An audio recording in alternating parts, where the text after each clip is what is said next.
নমস্কার, লিনাস ওয়ার্ল্ডে আপনাদের স্বাগত। আজ আমি আপনাদেরকে নিয়ে এসেছি বৃন্দাবন। মথুরা বৃন্দাবন না, কিন্তু খাস কলকাতাতেও নববৃন্দাবন বলে একটা মন্দির আছে এবং সেখানে রাধা কৃষ্ণেরই মূর্তি। আজকে আপনাদেরকে সেখানেই নিয়ে এসেছি এবং প্রথমেই বলবো এখানে আপনারা আসবেন কী করে। এটা হচ্ছে শ্যামবাজার পাঁচমাথার মোড়।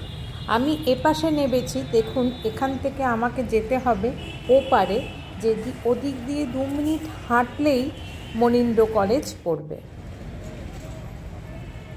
আর যদি আপনারা মেট্রো করে আসেন তাহলে শ্যামবাজার গেট নাম্বার 3 দিয়ে বেরিয়ে বাঁ দিক দিয়ে রাস্তা হচ্ছে রামকান্ত বোস স্ট্রিট। এই রাস্তা ধরে 2 মিনিট হেঁটে এগোলেই পেয়ে যাবেন আজকের গন্তব্য নববৃন্দাবন মন্দির। চলুন আপনাদের দেখিয়ে দিচ্ছি। চলে এসেছি একদম নববৃন্দাবন মন্দিরের একদম গেটের সামনে, দেখতে পাচ্ছেন।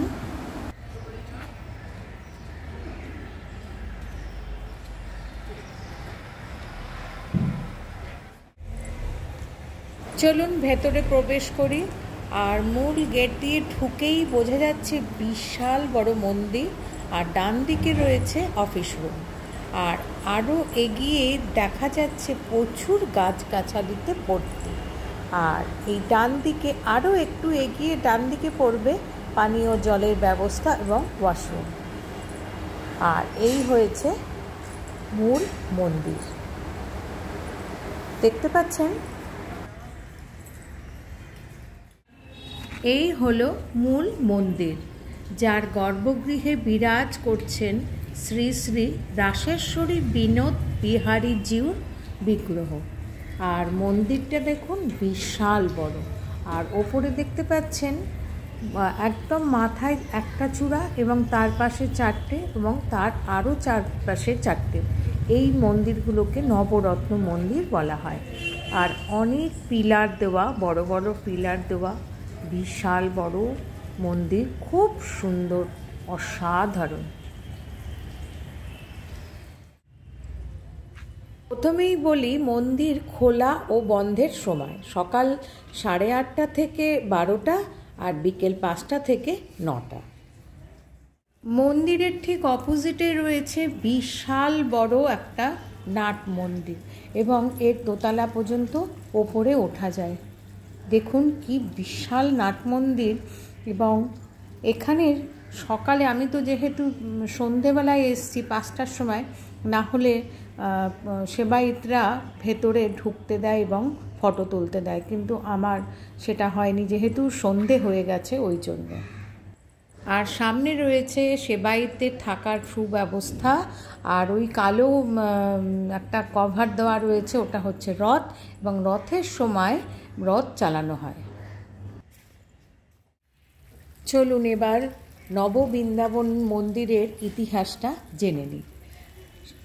1941 সালে রাজা রাজবল্লভের প্রকাণ্ড রাজপ্রাসাদের কিছু অংশ নিয়ে নির্মাণ করা হয় উত্তর কলিকাতার 14 নম্বর রামকান্ত স্ট্রিটে এই নববৃন্দাবন মন্দিরটি।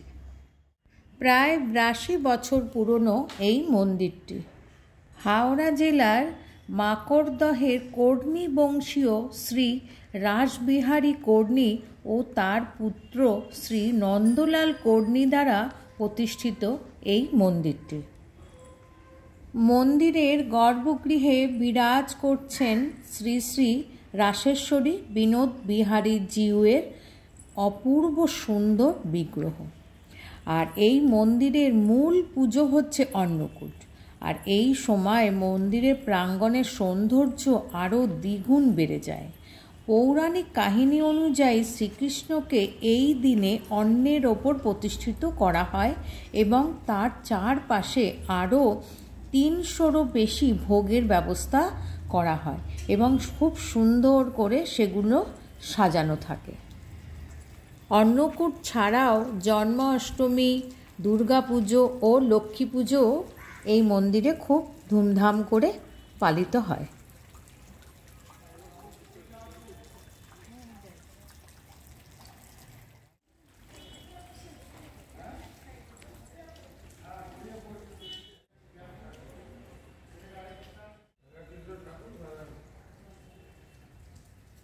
অন্নকূট ছাড়াও এখানে জন্মাষ্টমী ও মা দুর্গার পুজো ও মা লক্ষ্মীর পুজোও কিন্তু এখানে হয়।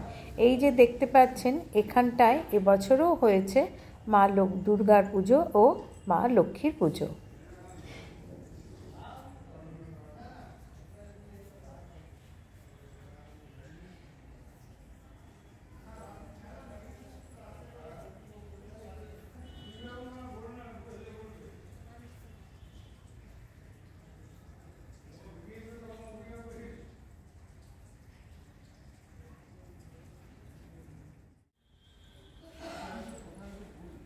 চলুন এবার মূল মন্দিরের গর্ভগৃহের বিনোদ বিহারী জিউয়ের দর্শন করে নিই।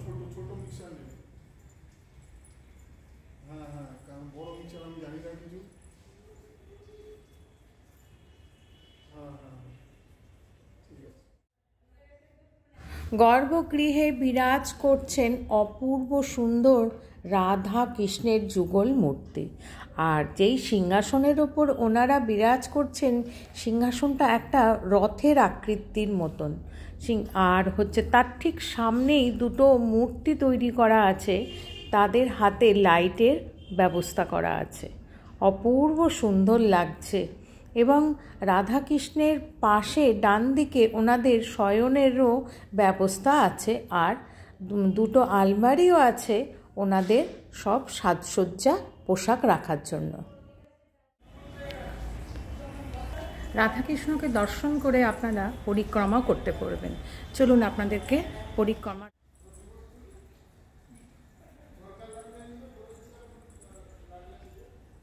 আচ্ছা, মন্দিরের চারপাশ থেকে খুব সুন্দরভাবে ব্যবস্থা করা আছে পরিক্রমা করার জন্য। আর মন্দিরটি পরিষ্কার পরিচ্ছন্ন, ঝাঁ চকচকে, অপূর্ব লাগলো।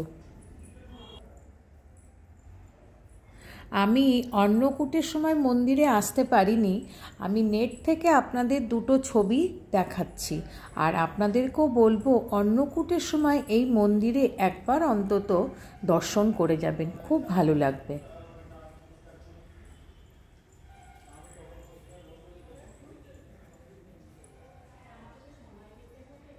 কোনটা বোঝাচ্ছেন?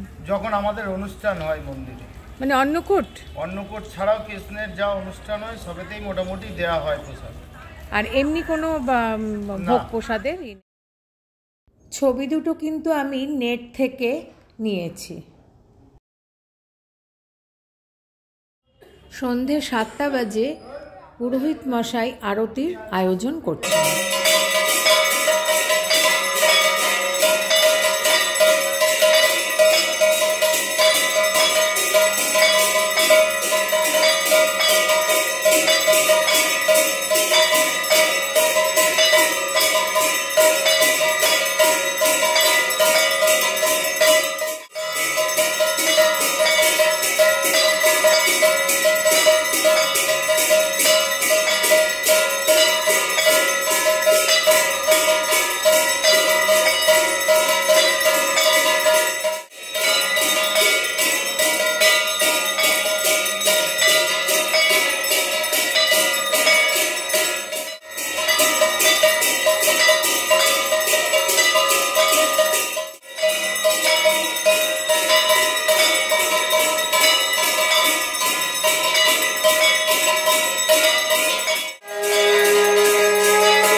আরতি আপনাদেরকে দেখালাম। নববৃন্দাবন আপনাদের কেমন লাগলো অতি অবশ্যই আমাকে জানাবেন, লাইক, শেয়ার এবং কমেন্ট করে।